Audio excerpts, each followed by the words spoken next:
And I want to share some information with you. I hope that everything's going good with you. I hope you're having an excellent day.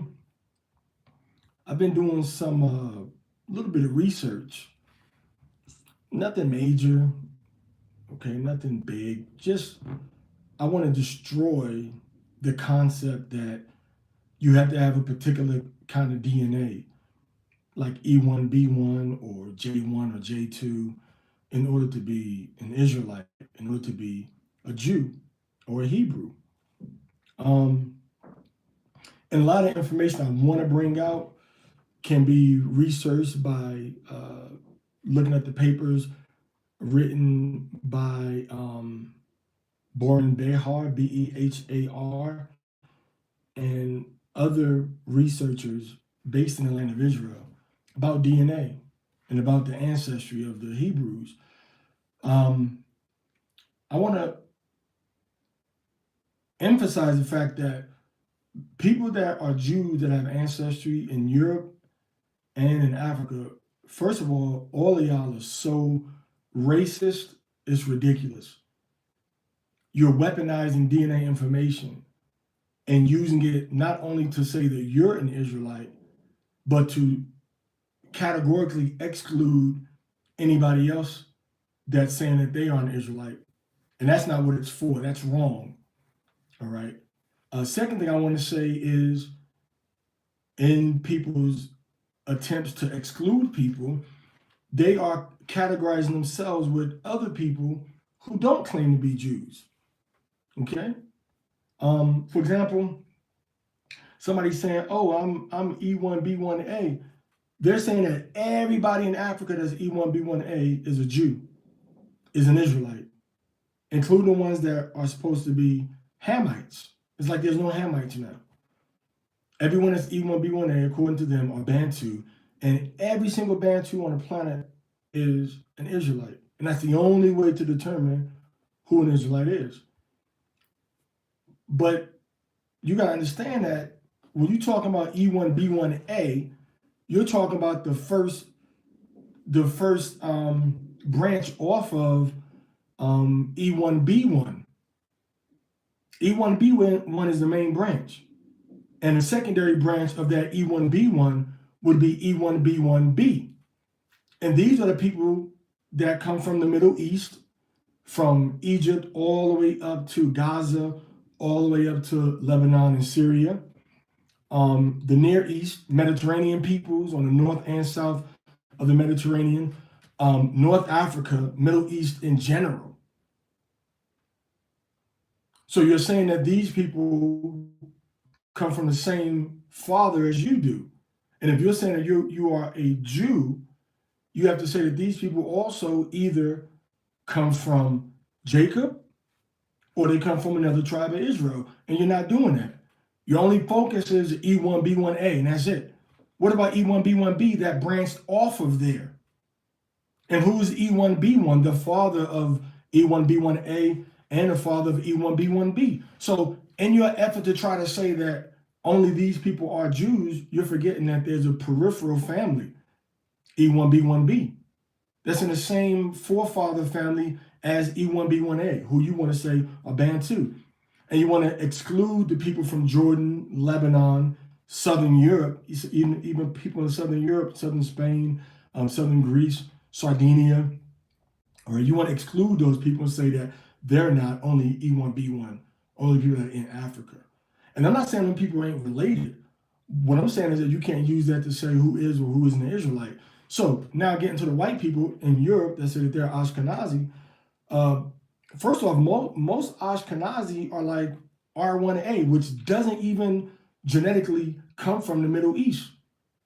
Most white people in Europe, Poles, Russians, Ukrainian, Slavs, okay, high caste systems in India, okay, they all come from R1A. And R1B is Western Europeans. So you accept people, white people that say that they're Jews, they accept white people from R1A, which is everybody in Eastern Europe, basically, And they put themselves in that group also. And then you got the J1s. The J1s are going to be like a lot of people in Yemen, Oman, Saudi Arabia, parts of United Arab Emirates. Okay, these are the J1 people, and people say, well, I'm a Jew because I got that J1. I'm a Jew because I got J1. And then they say, well, we're going to take the other ones that are R1A, and we're going to take the E1B1B, but we ain't going to take the E1B1A. And that's just the racism. So how are you trying to proclaim that you're a single nation, single tribe of people, which I don't know what they mean when they say Jew, because Jew is a tribe of one of 12 tribes. But then they want to include people that, according to genetics, have a different ancient forefather. E1B1B is a different forefather than J1. And that's a different forefather than R1 from all these different haplogroups. And they want to exclude E1B1A because they are racist and they hate black people. They don't want black people to be considered Jews. Even though E1B1A and E1B1B have a closer ancestor and forefather than they do to the J1 haplogroup or the R1 haplogroup. But they want to just push that to the side and say, no, E1B1B, they're part of us. Because they're racist. I mean, all the haplogroups that are classified as Jewish, it's a farce. There's no such thing as a Hebrew gene, as a Jewish gene. There's no such thing. Because if there was, every single Israelite or Jew on the planet Earth would have the same, and it wouldn't be the same as the population groups where they live in. So there's something about DNA that people don't understand. How is it mutating? How is it changing? How is it becoming different than the people that come from the same group as you? What's doing that? People don't know enough about it. They don't know enough about DNA. All right. So you got E1B1B, which is going to be the Afro-Asiatic people of North Africa, the Middle East, and Mediterranean. Then you have G. Now, these are people in the Caucasus Mountain, the people directly referenced when you go into Job chapter 30, verse 5 on down. All right. So all of these different groups are considered to be Jews, but they accept these people from the different. And this is the crazy part about it. They have a totally different family group. Yeah, Job 30 and 5. They have a totally different family group. You got E1B1B. You got G, totally different forefather. Then you have J1, J2, totally different forefathers. And then you have Q, that's Siberia, Central Asia. And then you have R1A. So you have all these different Y chromosome groups. How are you going to have different Y chromosome groups, but then say that they all come from the same Y chromosome forefather? So either you're wrong, the science is wrong, or the Bible is wrong. And I'm going to go for you in science because the Bible, all right, is not wrong. So in the majority of these haplogroups that they talk about, who the Jewish people come from, the Israelites come from, most of them do have a Middle Eastern origin. E1B1B, G, J1, J2, and Q. All right. So now the question is this: if they have the same Y chromosome and they come from the same forefather, how can they have different Y chromosomes? Because you're supposed to have the same Y chromosome.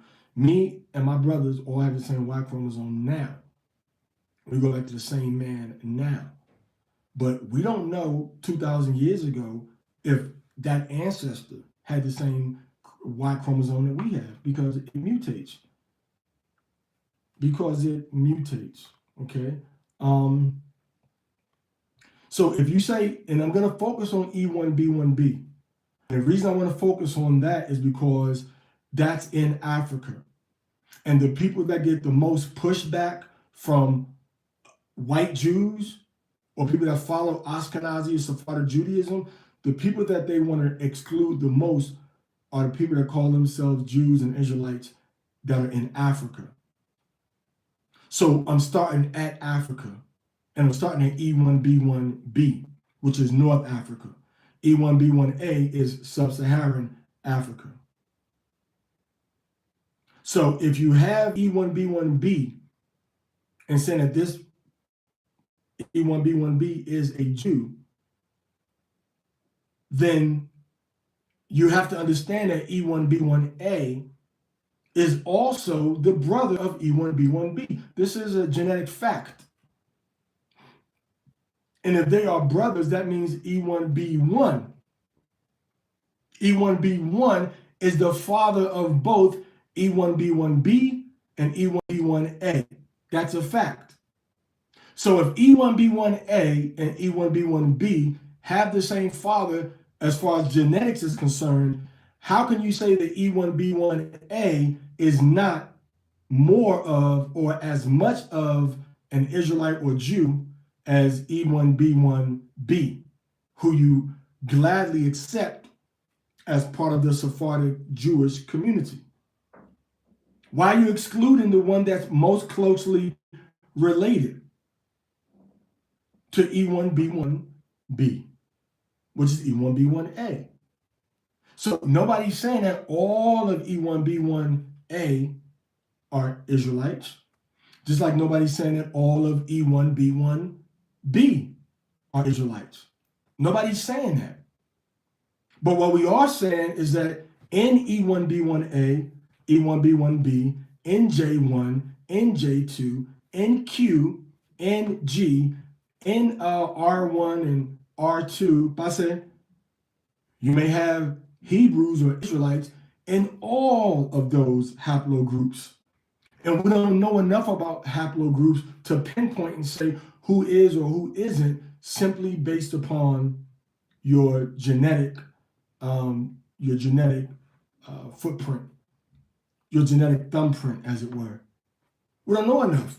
So definitely E1B1A in Sub-Saharan Africa and E1B1B in Super-Saharan Africa, North Africa, definitely they have the same forefather using genetics as the indicator of that.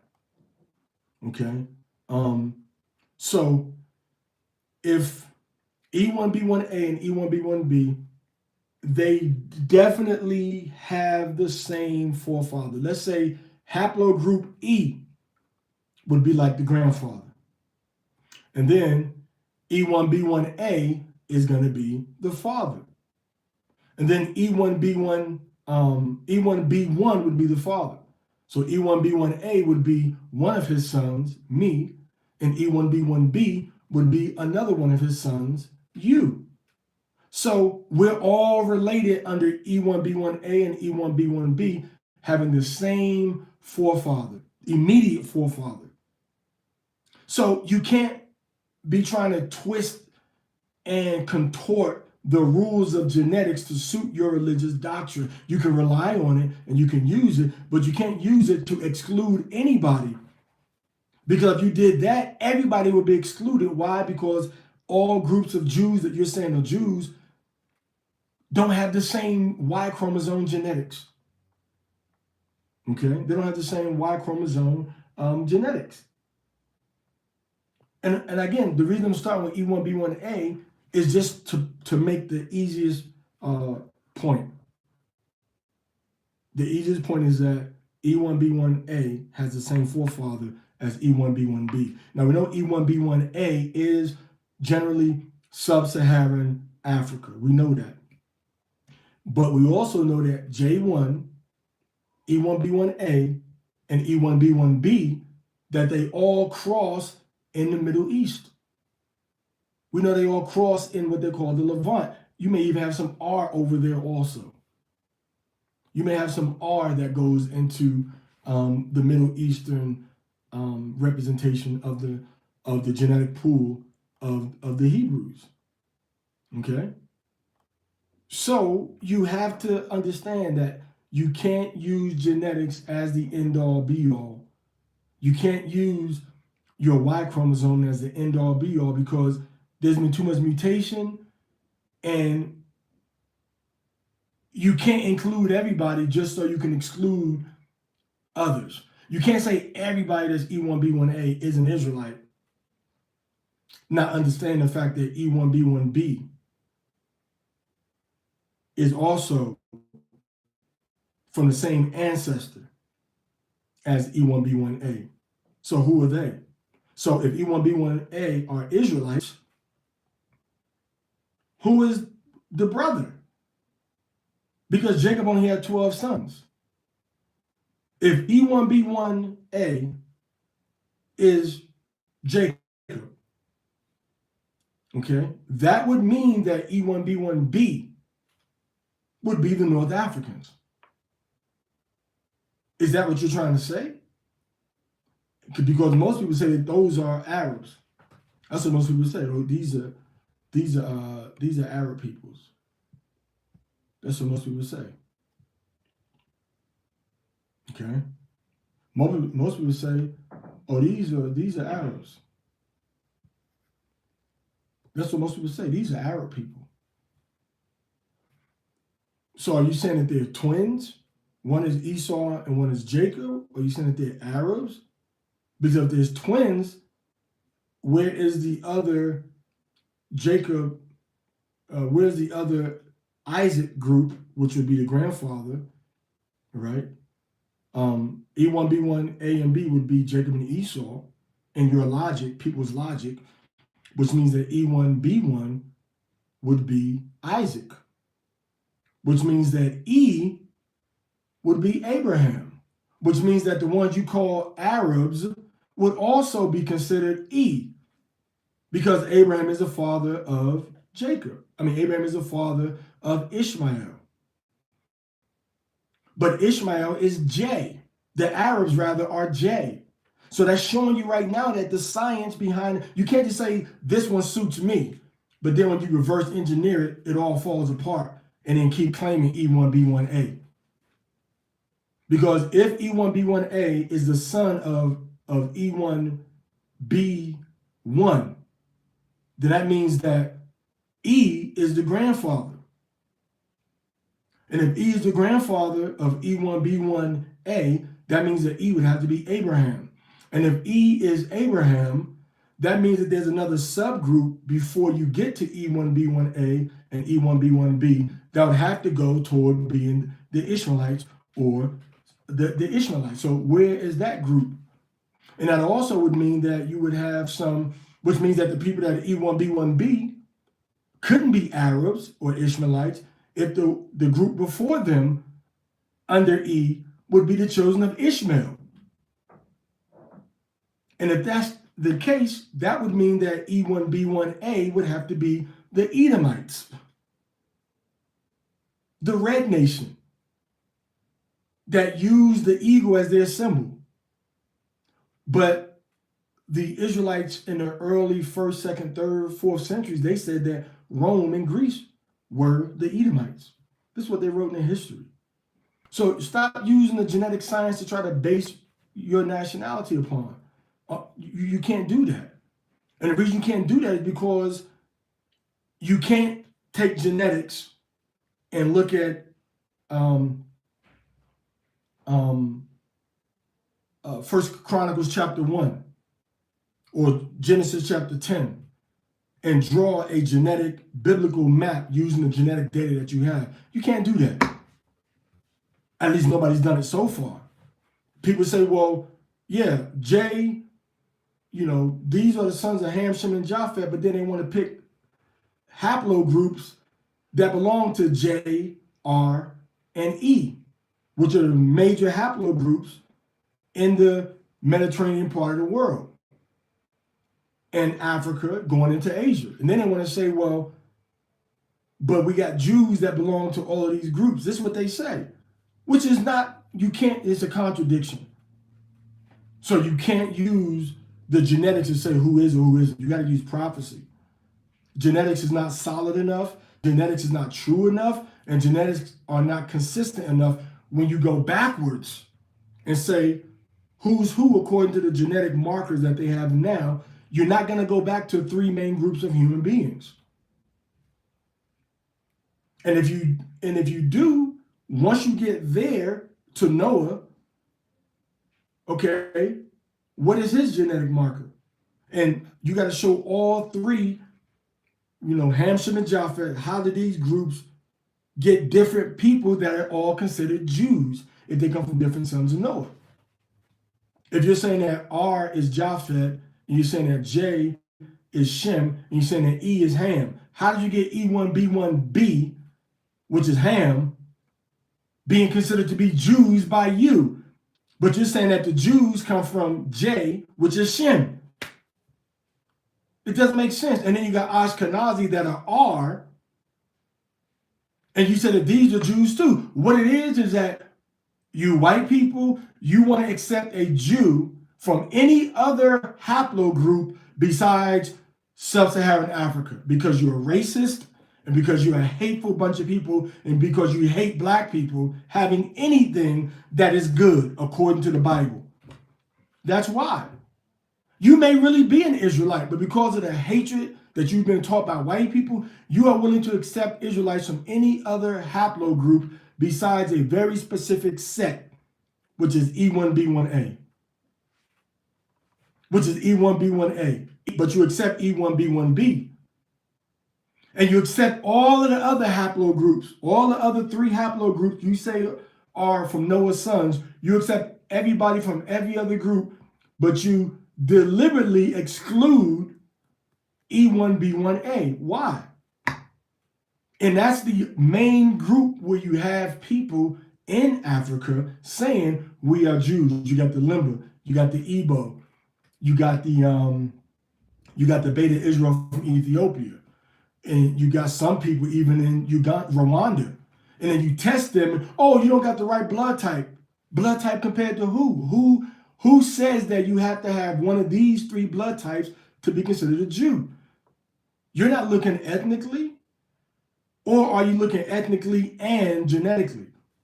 I mean, ethnically and religiously. No, they're looking religiously for the most part.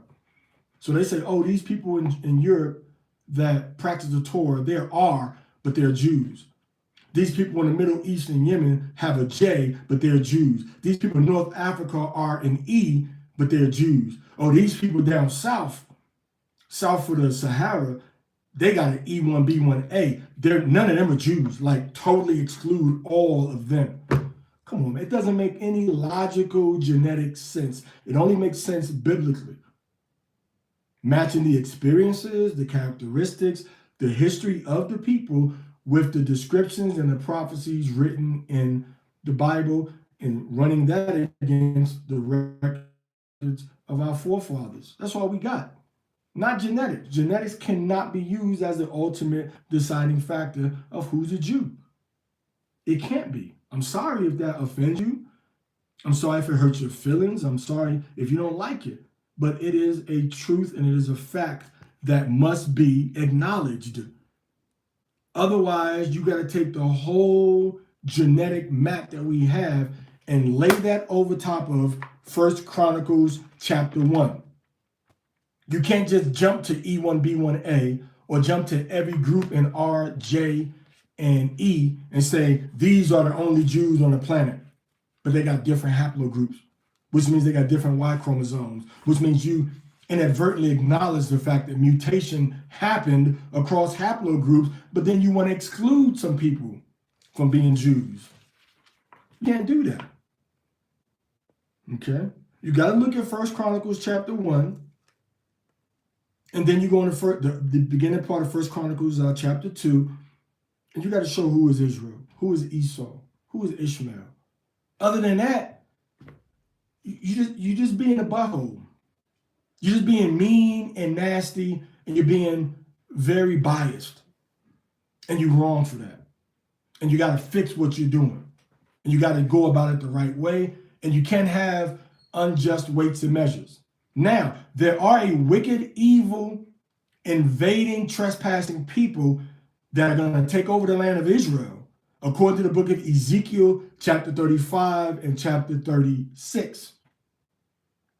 Now, are these people the people that are in Israel now? That's another conversation for another day. But for right now, anybody that fits Deuteronomy 28, we got to consider them to be an Israelite. And we got to put that into the context, though, of Ezekiel chapter 35 and 36. Shalom. So ultimately, you have E1B1A, sub-Saharan Africans that are Israelites. African Americans are Israelites. You got people in E1B1B in North Africa that are Israelites. You got people in Yemen that belong to J1 that are also Israelites. And I'm sure you got people in R1A and R1B that are also Israelites. So you can't exclude people based on their blood type or their DNA. You got to exclude people based on a biblical measurement. And that whole E1B1 or RJE1B1B argument that white people and black people use, it doesn't hold water.